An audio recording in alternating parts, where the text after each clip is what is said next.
19 फरवरी 2025 रात के करीब 12:30 बजे कोलकाता ईस्ट में बसे टिंगला इलाके के एक 4 मंजिला घर के गैराज से एक कार निकलता है जिसमें एक के बाद एक 3 लोग बैठते हैं। तीनों रात के करीब 12:55 को कार लेकर निकलते हैं। इसके कुछ ही घंटे बाद करीब सुबह के 3:30 बजे कोलकाता मेट्रो के पास एक पिलर में लगकर एक कार का एक्सीडेंट होता है। इस घटना के बाद आसपास के लोग पुलिस वालों को कॉल करते हैं और कुछ ही देर बाद पुलिस वाले वहां पर पहुंच जाते हैं और उन्हें कार में 3 लोग दिखाई देते हैं और वो 3 लोग और कोई नहीं बल्कि वही 3 लोग होते हैं जो ईस्ट कोलकाता के टिंगला इलाके के 4 मंजिला घर से कार लेकर निकले थे। तीनों की हालत काफी नाजुक थी, इसलिए पुलिस वाले तुरंत उन्हें हॉस्पिटल भेज देते हैं। कुछ देर बाद जब उन तीनों की हालत थोड़ी ठीक होती है तो पुलिस वाले उनसे पूछताछ शुरू करते हैं। पूछताछ में उन तीनों में से एक आदमी प्रणय दे बताता है कि हमारा घर ईस्ट कोलकाता के टिंगला में है और उस घर के तीसरे मंजिल पर 3 लोगों की लाश है। पुलिस वालों के लिए ये बात काफी चौंकाने वाली थी, इसलिए पुलिस वाले उस घर पे जाकर तलाशी लेते हैं और इस तलाशी में पुलिस वालों को सच में उस घर में 3 औरतों की लाश मिलती है। जो केस अभी तक पुलिस वालों के लिए एक एक्सीडेंट केस था, वही केस एक नया मोड़ ले चुका था। आखिर क्या हुआ था उस घर में और क्या था इन सब के पीछे का असली सच, जानेंगे इस वीडियो में। कोलकाता ईस्ट में बसे टिंगला इलाके का एक आलीशान 4 मंजिला घर जिसमें 2 भाई, छोटा भाई प्रसून दे अपने बड़े भाई प्रणय दे और उन दोनों की पत्नियां रोमी और सुदेशना अपने 2 बच्चों के साथ रहते थे, जिसमें 14 साल का प्रदीप और उसकी 13 साल की कज़न थी। प्रसून दे और प्रणय दे दोनों भाई चमड़े का बिजनेस करते थे और उनका बिजनेस इतना ज़्यादा फैला हुआ था कि उन्हें इंडिया के बाहर से भी ऑर्डर मिलने लग गया था। सब कुछ सही चल रहा था कि अचानक 2023 में उनका 3 कॉन्ट्रैक्ट जो कि एक रशियन कंपनी से मिलने वाला था, वो अचानक कैंसिल हो गया। उन लोगों के लिए ये डील इतना ज़्यादा बड़ा था कि उन लोगों ने इसे पूरा करने के लिए करीब 6 प्राइवेट बैंकों से और 2 प्राइवेट एजेंसियों से कई करोड़ों रुपए का लोन ले लिया था। पर अचानक 3 कॉन्ट्रैक्ट ऐसे कैंसिल हो जाने से दोनों भाई कर्जे में डूब जाते हैं। पर इतना हो जाने के बावजूद उन लोगों का लाइफस्टाइल पहले जैसा ही था।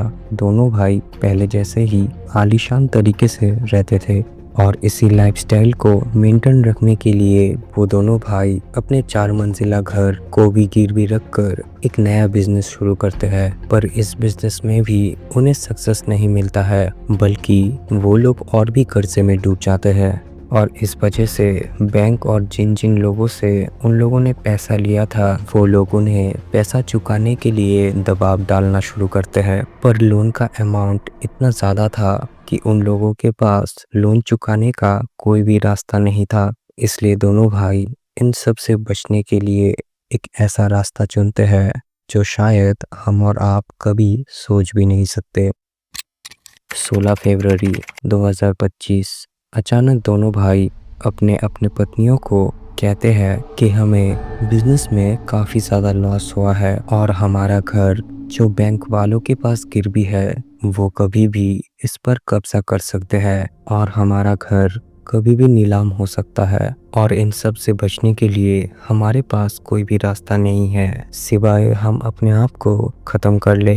ये बात सुनकर उन दोनों की पत्नियां रोमी और सुदेशना पहले तो मना करते हैं, पर वो दोनों भाई अपने अपने पत्नियों को समझाते हैं कि अगर घर ही नहीं रहेगा तो हम लोग कहाँ रहेंगे, हमारे बच्चे कहाँ रहेंगे, क्या हमारे बच्चे रास्ते पर भटकेंगे। इसलिए अच्छा यही होगा कि हम सभी लोग वेट कर लेते हैं, इससे घर नीलामी होने के शर्मिंदगी से भी बच सकते हैं। कि ये बात सुन के रोमी और सुदेशना भी अपने अपने पतियों का साथ देने को मान जाती है।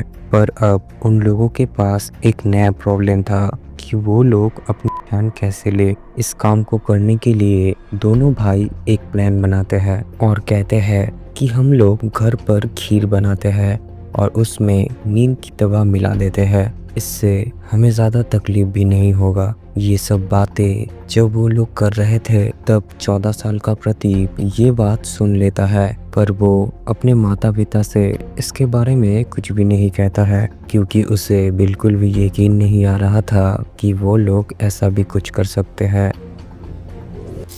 देखते देखते वो दिन भी आ जाता है जब वो लोग ये सब करने वाले थे।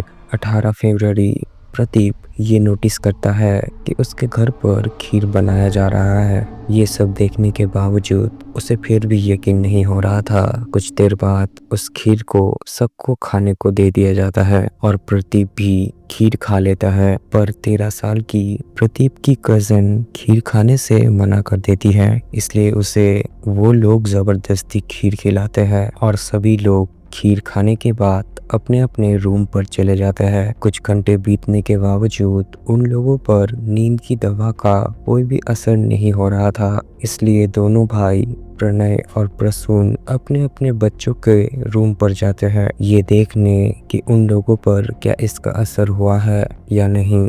नींद की दवा से प्रदीप की 13 साल की कज़न जो कि मर चुकी थी, वो अपने बेड पर पड़ी हुई थी, मतलब उस पर इसका असर हुआ था। पर प्रदीप की सांसें अभी तक चल रही थी, इसलिए उसे तकिए से मुंह दबाकर मारने की कोशिश की गई, जिससे उसकी सांसें भी धीरे धीरे बंद हो गई। अब घर पर 4 लोग बचे थे, प्रसून दे, उसका बड़ा भाई प्रणय दे और उनकी पत्नियां रोमी और सुदेशना। उन लोगों का खीर में नींद की गोलियां मिलाने का प्लान फेल हो चुका था और अब उन्हें अपनी जान लेने का एक नया प्लान बनाना था। इसलिए उन लोगों ने हाथ और गले का नस काट कर मरने का प्लान बनाया और इसलिए प्रणय और प्रसून ने अपनी अपनी बीबियों का हाथ का नस और गले का नस काट कर उन्हें हमेशा के लिए सुला दिया। अब घर पर दोनों भाई ही बचे थे, पर उन्होंने नस काट कर मरने का प्लान बदल के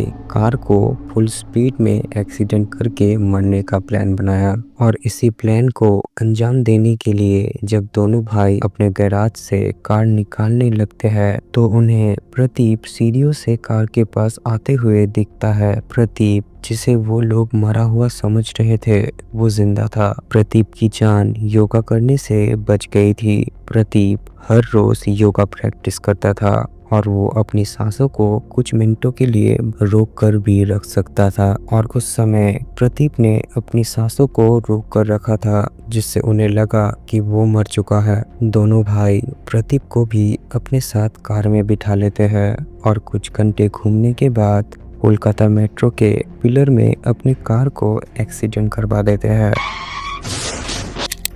पर एक्सीडेंट वाला प्लान उन लोगों के लिए काम नहीं किया और तीनों ही बच जाते हैं। तीनों हॉस्पिटल पर है और उनका इलाज चल रहा है। ये केस एक ऐसा डरावना कहानी है जो किसी का भी रूह कँपा सकती है। ये केस हमें ये सिखाता है कि हम समाज और उसमें रह रहे लोगों को लेकर इतना ज़्यादा सोचते हैं कि हम शर्मिंदगी से बचने के लिए अपने और अपने परिवार का भी बुरा कर लेते हैं। This is it. आज के लिए इतना ही। मिलते हैं अगले वीडियो में।